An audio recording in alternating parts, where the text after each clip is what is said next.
Bhagavan, Bhagahanandi. This is one of the names of Mahavishnu. In normal translations, the word Bhagavan is translated as God.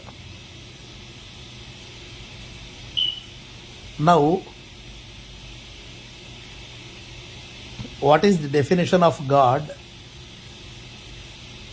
and how do you consider Him in your life? And what is the usage of the concept of God in one's life? And if you really do not need the God, would you still be adhering to the path of Dharma?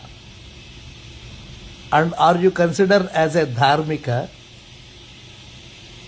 In broader context, do you think would that person be known as a Hindu if he does not require the concept of God?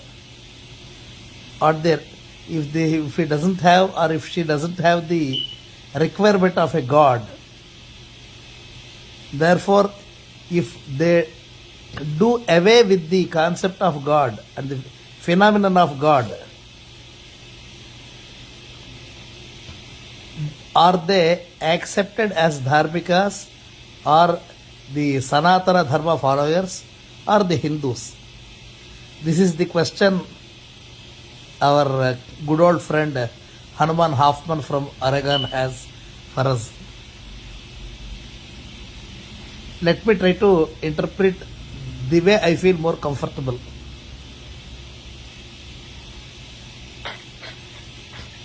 In the Indian scriptural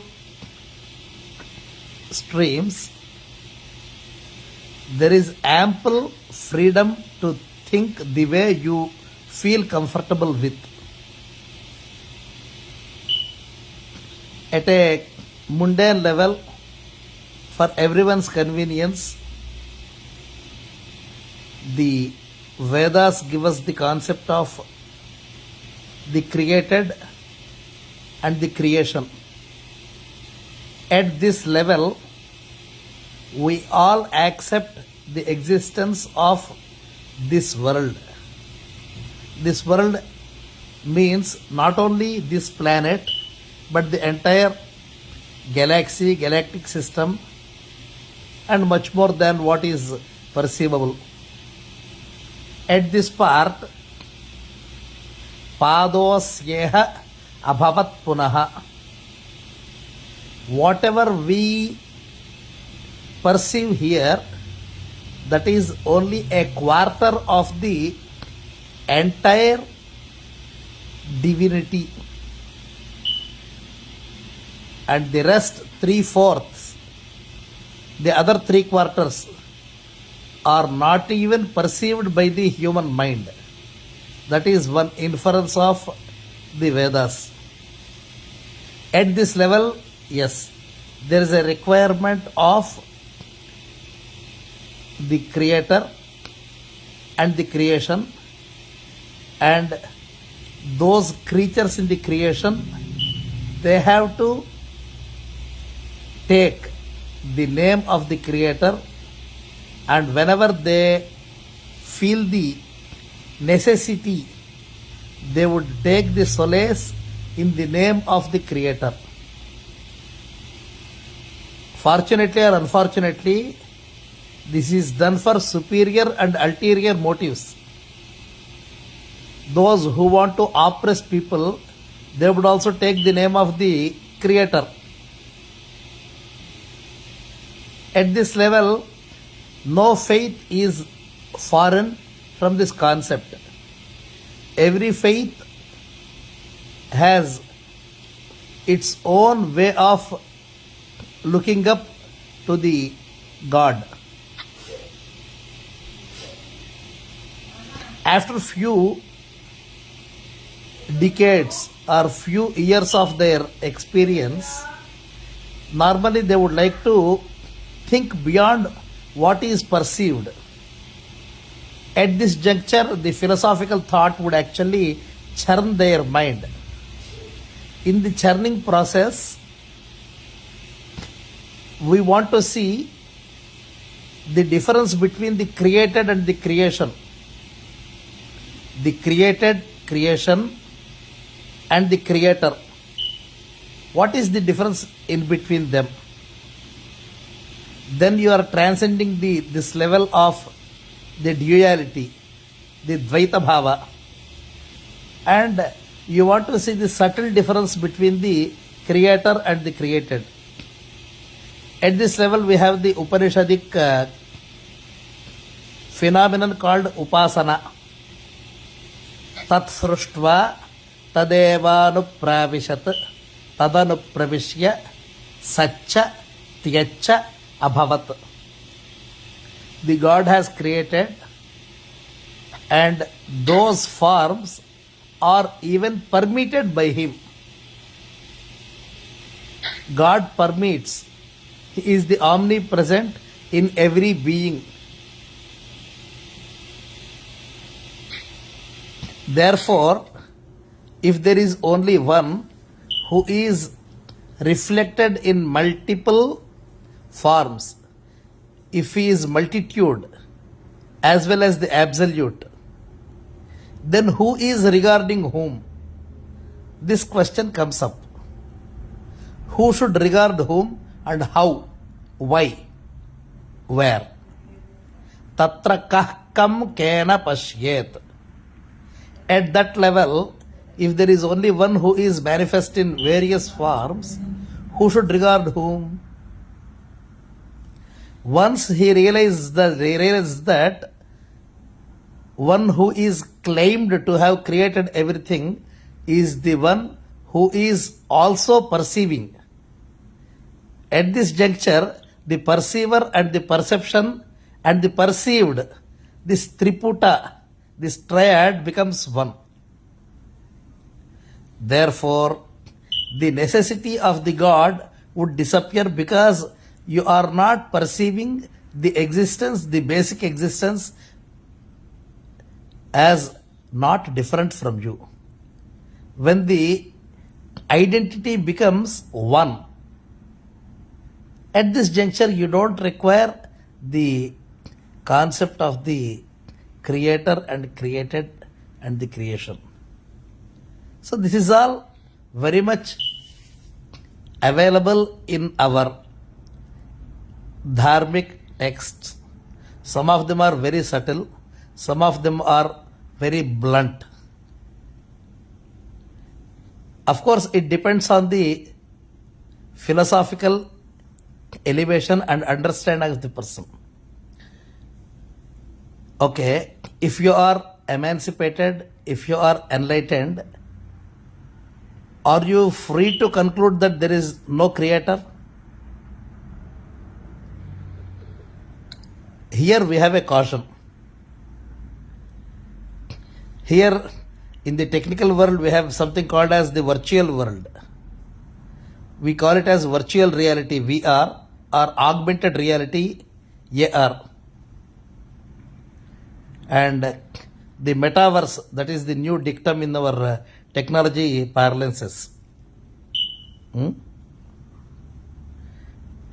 Never make the mistake of amalgamating the virtual world to real world. The virtual world is good at some point. The real world is good at some point. The human mind requires something different from the real world. That is the reason we fathom, we imagine so many things. All the creations, all the movies, all the dramatic scenario, this is all created by the human mind. So we are not easily satisfied and we don't remain content with the world that we deal with every day. So we want something much more than what we already have. That is the reason we imagine so many things. That imaginary world also gives us solace. That is the reason we have many offbeat ventures by creators, they are called as eccentrics because they are not easily satisfied with what you have. In fact, many philosophers belong to that creed. So don't make the mistake. As long as you have the perception that you are created, then you have to remain to the belief of steadfast belief that there is a creator who could help you when you require. When you are at a philosophical higher plane, when you are transcending the limits of duality, at that time you can draw the conclusion, you can be happy by the philosophical truth that the non-dualism, which can be also experienced. Never make the mistake of amalgamating these two. When you are having the physical existence, the bodily pain, the bodily pleasures, then be mindful that there is someone who is responsible for all these things and respect them. That is the subtle nuances which we have to keep in mind. And the great philosopher of our humanity, Adi Shankaracharya, in one of his poems, has given one very beautiful tip. Satyapi bheda pagame natha tavaham na mamakeenastvam. It is true that there is no difference between you and me. The God, the creator, and the created, the humans and all these species. Samudrohi tarangaha kvachana samudrona tarangaha. In spite of this fact, you take the illustration of the waves and the ocean. We always refer to the waves, stating that these are the waves of the ocean. But you don't state it otherwise. We don't say that the ocean belongs to the waves. So whichever is the larger entity, that has to be given due importance. Just translate this philosophical truth into our transactional truth. The creator is the larger entity, and we are all very teeny particles. With tiny particles, of course we all belong to the same category, but still with this limited thing, we should always regard the creator as the whole absolute truth. So this is the essence of Indian philosophical thought, or the essence of Sanatana Dharma, or the Hindu belief. Mangalam Mahat.